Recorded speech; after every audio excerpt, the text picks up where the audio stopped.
Hey yo, what's good? What's good? Let's talk about hope real quick. I have hope for a more fruitful Philly. Okay, I have hope for a more fruitful Philly. Now, no good tree can bear bad fruit, and no bad tree can bear good fruit. The word says that. But in terms of a more fruitful Philadelphia, I want the black prophets within Philly who believe in the kingdom of heaven, who are interested in submitting to the teachings of Jesus Christ and interested in being more of Christ with their neighbors to really bear good fruit.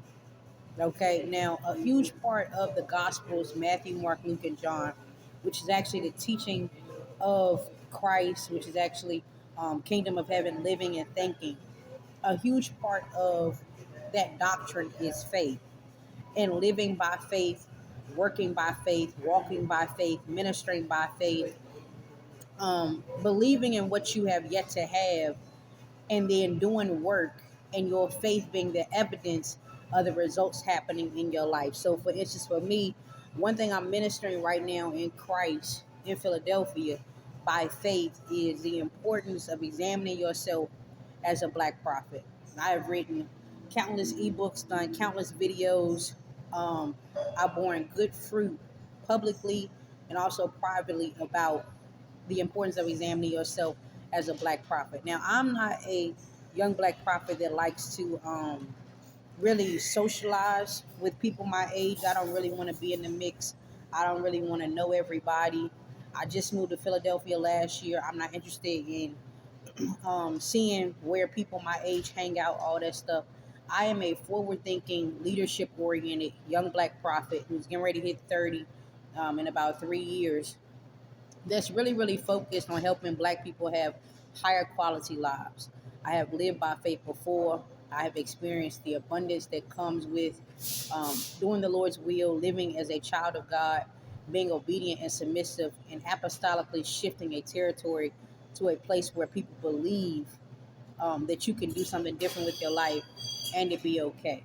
I did a lot of that work on the East Coast, okay, in terms of speaking engagements, teaching entrepreneurship, entrepreneurial trainings, building my business at a younger age, helping people to believe that if they wrote amazing essays, maybe like 2-page stories, personal stories, it would turn into scholarship checks that range from $6,000 to $15,000 to $20,000 to help them go get a degree. I have been very open and honest with parents about their financial decision making, their household management, household decision making, as to why their students just don't believe that they can go to college. You can send a kid to school, for 13 years, but within those 13 years, the kid may never believe that they're supposed to be in a college classroom after high school.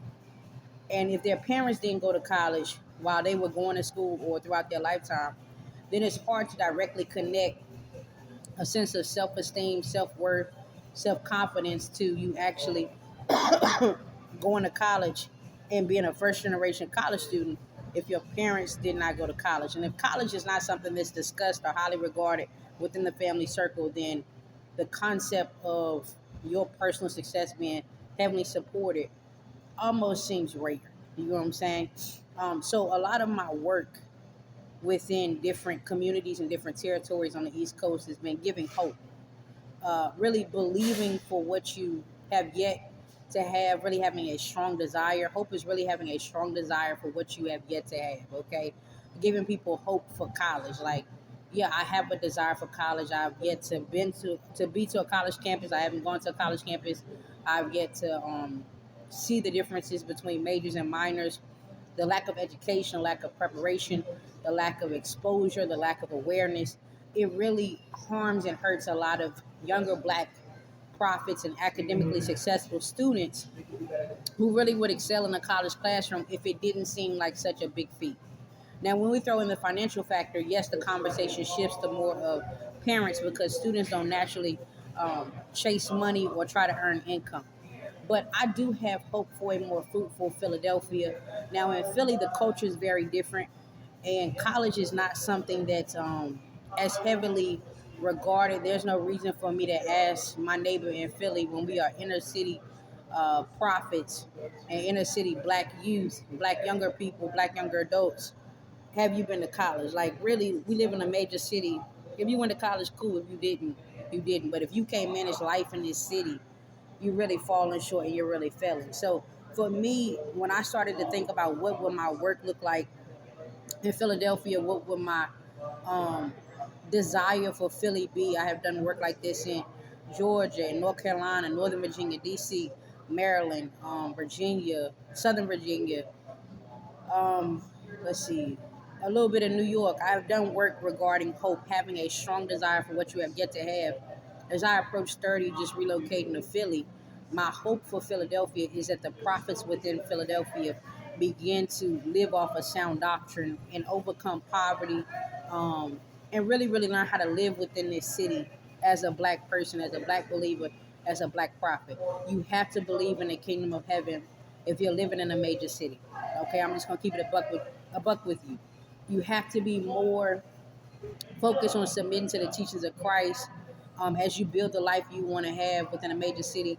Major city living is not for unbelievers. Major city living is not for people who lack self-assurance, self-awareness, self-confidence, self-esteem.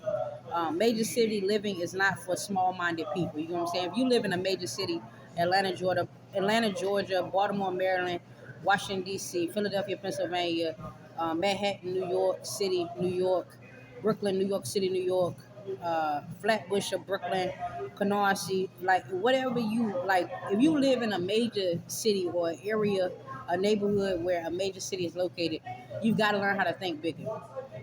You know what I'm saying? You're right there in the hub of opportunity. San Francisco, California, Los Angeles, California. Um, there are so many, Sacramento, California. I'm just being honest. There's so many cities where black people live, excuse me, but they don't have an eye for life within a major city. Within a major city, it takes about 20 years to really establish yourself, to really become comfortable with the up and down struggle in a major city, the prices of stuff, they fluctuate. Milk one week might cost, say, $4. Next week it might be up at $6. You know what I'm saying? There are a lot of tourists in a major city. You try to get in a more vision oriented neighborhood or community within a major city. So you let God position you within a major city. You understand that, hey, we might take public transportation for a while before I try to secure a car. Who's going to college? We might do community college. We take baby steps financially. We do a lot of social media hustling, putting out positive black images on social media. There's a lot less of community development within a major city. There's really no need to constantly do a back to school giveaway in a major city. You know what I'm saying? The school should have the funding, the financial support, even the charter schools in Philadelphia. It's a major city school. Like, they have options and opportunities to make sure every kid has a notebook, a pencil, a pen, a laptop. There are grants galore for students in inner city neighborhoods. So the concept of me bringing all of my community development work, my character development work to Philadelphia, it seems redundant. You know what I'm saying? In Philly, people need hope, so they need a strong desire for what they've yet to have. There are, in major cities, young black authors who are like 6 or 7 years old who just need to see somebody write an ebook, and then they don't need you to come in and speak to them. They just need to see you do it, and they'll copy the format and create their own text, create their own story, and write their own ebooks. You know what I'm saying? People in major cities, especially youth, they just need to be exposed to cheap, affordable ways to work on their visions, their dreams, to really build something for themselves. How to do social media in a positive way. They don't need all these guest speakers. They don't need um, all these pep rallies. They don't even need to play sports half the time. In major cities, the professional sports teams are right there. You know what I'm saying? And half of the time, the athletics departments within the major cities, they're not really highly exalted. They're not really fully fleshed out or developed. They're just there. You know what I'm saying? So my word of encouragement to you, if you live in Philly and you're trying to figure out what do I hope for, uh, have hope for overcoming poverty. You know what I'm saying? Have a strong desire for overcoming this poverty cycle, um, that you've yet to overcome while living in this city. You know what I'm saying? For me, I might have on average maybe $20 to my name, and I'm doing profit work and still finishing out my term preaching the gospel and stuff. So on an average week, I might have $20 to my name. I got to get food.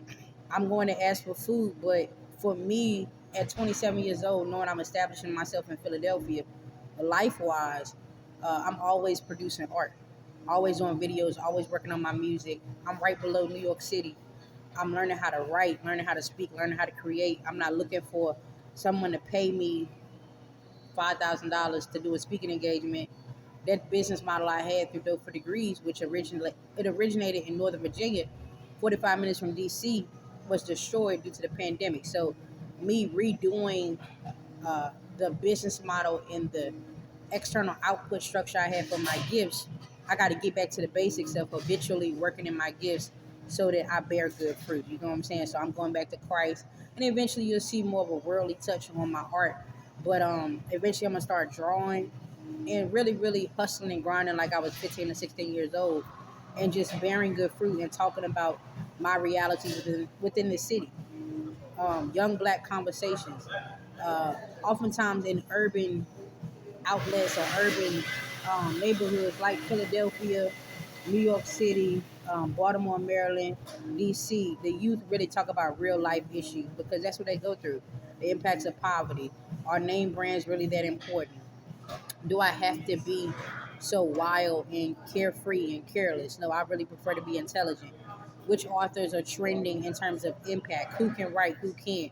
So for me, as a writer, as an author, at 27 years old in Philadelphia, I'm really, really focused on writing things that hit my audience and shift their hearts and their ears to be more open-minded to the concept or the potential of creating a better reality for yourself. You know what I'm saying? So if you're in Philly and you have hope to overcome your poverty cycle, you might want to look at how much money do I actually bring in every week? Where do I put this money? I have some teachings coming soon on simple topics like education, money, the kingdom of heaven economy, that concept I created. So really, really, where do you put your money? You might bring in maybe $250 a week. If you don't have your own transportation, where does $250 go every week?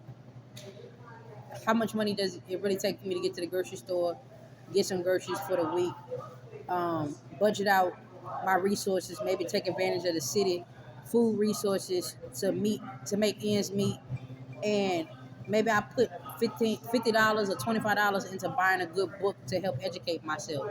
When you have hope, you gotta apply your faith and put forth some work. Excuse me, but for me, having hope for a more fruitful Philly, I really just want people to really double down on what they call to do in Christ, and what God has chosen them to do within this city, this urban neighborhood, this inner city, this major city community, and just start bearing fruit. The best way to bear fruit as a Philly prophet, and bear good fruit is to go ahead and hop on social media. Go ahead and put Philadelphia on a global map, the global communication map. Pick your platform: Instagram, X, YouTube, SoundCloud, TikTok, whatever you prefer. Snapchat, I don't know if that's still some people use. Pick your platform and put your city on the map. You know what I'm saying? And start keeping it real, start telling your story. And don't worry about what the background looks like. Don't worry about how many times you show up in the same clothes, you know what I'm saying? Just always have a message, always have something that resonates with people's ears, and you will build an audience for yourself, and you will sharpen your gifts, your abilities, your calling. You'll become better in your purpose, and that'll take you somewhere in life. When living in a major city, focus on how you're building your life. You need to architect or design your life. Not money, not what kind of car you're going to get, not whether you're going to be straight or gay. Talking about your life. What doors can you open up for yourself based on your ability to focus and discipline yourself and bear fruit and, become better at your craft and your purpose? And then what doors do you need other people to open? Teach yourself how to market, how to manage, put out flyers, hustle, do small events, start to draw people, get an audience within the city, people who do comedy, art, architecture, all that stuff. Just build slowly, build over time, and your life will get better, especially when living in Philly or any other major city. I love you. My name is Trey. I hope this video helps you. I'll see you later.